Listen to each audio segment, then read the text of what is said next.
everyone, welcome to episode 12 of FreightFM. My name is Rachel. I work with the marketing team here at Interlog, and we have Emily Smith, one of our other hosts, also works with the marketing team.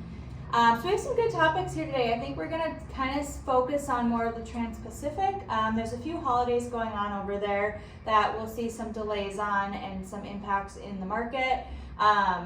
And then we'll also kind of touch on just the next couple months of what we kind of see with the Transpacific, with blank sailings, GRIs, all that stuff. So to get into it, Emily, we'll start with some of the fun festivals that are going on, if you want to give them kind of an understanding of what they're doing over there the next couple weeks. Yeah, for sure. I'll start with the Mid-Autumn Festival, which begins September 29th over in China. Interesting enough, this began 3,000 years ago, and throughout the many years that this officially originated from, it has become almost as popular as Chinese New Year. This festival is also known as the Moon Festival, with moon cakes, and families get together and celebrate with dinners, worshiping the moon, lighting paper lanterns, eating moon cakes, which is like a special delicacy over there. And they're also moon cakes are also given as gifts. They can cost as much as 4 yuan, if I'm saying that correctly, which is around $1 US, and also go up to 1,000 yuans or 150 US. Some notable flavors are red bean paste, green tea, ice cream, cream cheese, and seafood. So it's definitely a fun kind of event over in China, and also kind of leads into Golden Week as well. I think, didn't our Chinese partners, they sent us some moon cakes last year, and we all got to, in the office, try some, which was really interesting. Yes, they were really good. Very good. Can't remember the flavor, but they were definitely, it was a cool experience. I was going to try something new, right? But yeah, so it leads into Golden Week. Golden Week this year is from October 1st through the 7th.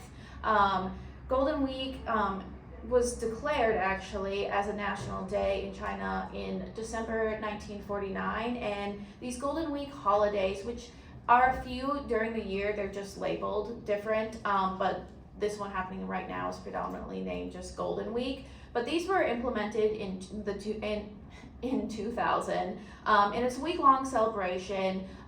It also, some offices, since it is a public holiday, are closed. I know offices in Hong Kong are closed September 30th through October 2nd.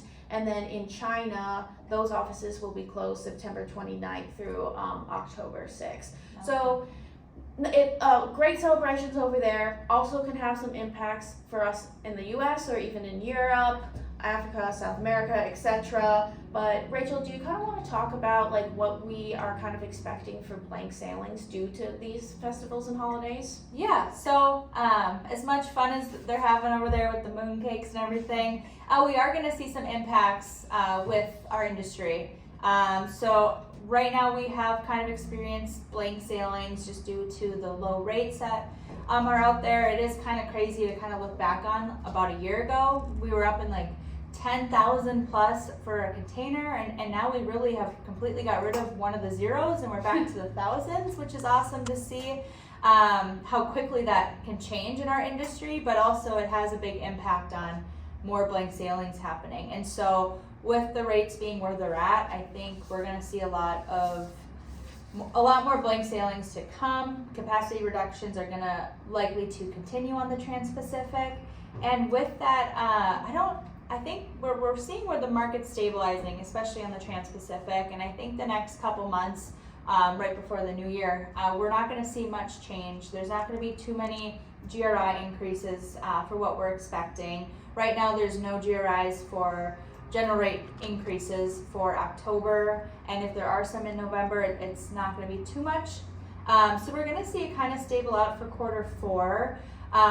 But as far as blank sailings, we do kind of expect those to increase until Chinese New Year, when rates tend to start rising a little bit due to people trying to book before the holiday. So yeah, that's kind of where we kind of expect things to happen. I know we've heard it a lot in the past couple of weeks that we're going to see overcapacity for years to come. So with blank sailings, I think it probably will stay a common trend for a while. And so it is good to kind of make sure you're aware of what's happening and when there are blank sailings, so you don't get delays with your shipments. So if there's any questions on possible blank sailings or you guys being impacted, just reach out to us. We'd be happy to connect you with one of our experts and help you there too. So yeah, I think that's all. Emily, any last comments on your end? Yeah, just one comment. Just the travel with this holiday too.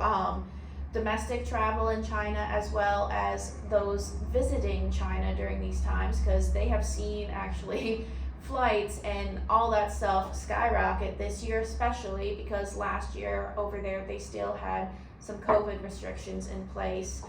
So this year they're expecting a lot of people for these celebrations, which is exciting to see. I'm sure if you do a quick Google search, you'll see some pictures, some fun videos. But yeah, that's all I have for us today too. But yes, thanks for listening. If you guys have any ideas or topics you want us to talk about, news articles that are happening, things in the news, we like to do this kind of like live time of things happening in the industry. So definitely please share your thoughts. We always like that feedback. It's always appreciated for sure. For sure. Yeah, well, thank you guys for tuning in, and we'll see you next time.